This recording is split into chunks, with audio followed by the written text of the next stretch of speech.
Good morning students. आज हम अभिव्यक्ति और माध्यम का चौथा अध्याय है कैसे बनती है कविता, उसके बारे में पढ़ेंगे। सबसे पहले कविता क्या है। जब बच्चा पैदा होता है तो उसकी माँ उसको बचपन में जब वो रोता है तो लोरियाँ सुनाती है, तो लोरियाँ क्या है, कविता है। तो मनुष्य का जीवन कविता से शुरू होता है और उसके जीवन में कविताओं का विशेष स्थान है। हमारे जीवन में प्रारंभिक कक्षाओं में या फिर आंगनवाड़ी में बच्चा जाता है, जितनी भी कविताएं सुनता है तो उसमें जाने अनजाने भूत से ऐसे शब्द होते हैं जो हमारे आसपास में होते हैं, लेकिन वो हम उनकी तरफ कोई ध्यान नहीं देते, लेकिन वो कविता में आते हैं तो हम उनको गाने लगते हैं। पर्वत है, पहाड़ है, वर्षा, झरने, ऐसी बहुत सारी परिस्थितियाँ होती हैं जिनका कविताओं में वर्णन होता है और हम उनको गाते रहते हैं। कविता क्या है, इसके बारे में सीधा हम जवाब नहीं दे सकते, लेकिन फिर भी कहा जा सकता है कि कविता हमारे मन को आनंद देती है। जब हम खुश होते हैं तो कविता में हमारा जीवन बहने लगता है।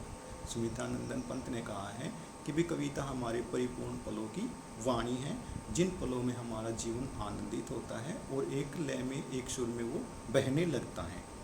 कविता कैसे बनती है कि भाई अगला सवाल आता है, कविता कैसे बनती है। कवि एक टैलेंटेड पर्सन होता है, प्रतिभाशाली व्यक्ति होता है।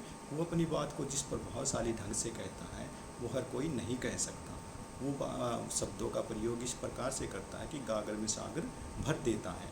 लेकिन कविता लिखने की प्रेरणा अगर हम देंगे, ये कहे कि भाई कविता लिखने की शिक्षा नहीं दी जा सकती, तो ये गलत होगा। यदि हम किसी को प्रेरणा दें, कविता लिखने के लिए प्रेरित करें, तो भले ही वो सफल कवि ना बन पाए, लेकिन वो प्रयास करेगा तो वो एक अच्छे दिल वाला, क्योंकि कवि सभी के सभी संवेदनशील होते हैं, इमोशंस होते हैं उनके अंदर, तो एक भावुक इंसान बन जाएगा।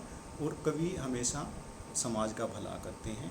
तो यदि हम किसी को कविता लिखने की प्रेरणा देंगे, शिक्षा देंगे, तो वो क्या है, एक दिन भले सफल कवि न बने, लेकिन वो प्रयास करते करते एक सफल हृदय वाला, एक अच्छे दिल वाला इंसान ज़रूर बन सकता है। सबसे पहले इसके लिए हमारी भाषा पर पकड़ होनी चाहिए। यदि हमें भाषा का ज्ञान होगा तो हम अच्छी प्रकार से कविता लिखने के लिए प्रयास कर सकते हैं। यदि भाषा पर पूरा अधिकार है तो हम ज़रूरत के अनुसार अपनी भाषा का प्रयोग करेंगे और अपने विचार और भावनाओं को लोगों के सामने प्रकट करेंगे। तो कविता लिखने के लिए सबसे पहले क्या है, मनुष्य के पास कोई ना कोई भाषा होनी चाहिए। उसकी अपनी भाषा पर पकड़ होगी तो वो अपने विचारों को, अपने भावनाओं को प्रकट करने के लिए अलग अलग प्रकार से वाक्यों का प्रयोग करेगा, शब्दों का प्रयोग करेगा। तो हम ये नहीं कह सकते कि कविता लिखने की प्रेरणा नहीं दी जा सकती या शिक्षा नहीं दी जा सकती। हमें भाषा पर पकड़ होनी चाहिए और प्रयास करना चाहिए। तो हम प्रयास करेंगे तो हम सफल हो सकते हैं।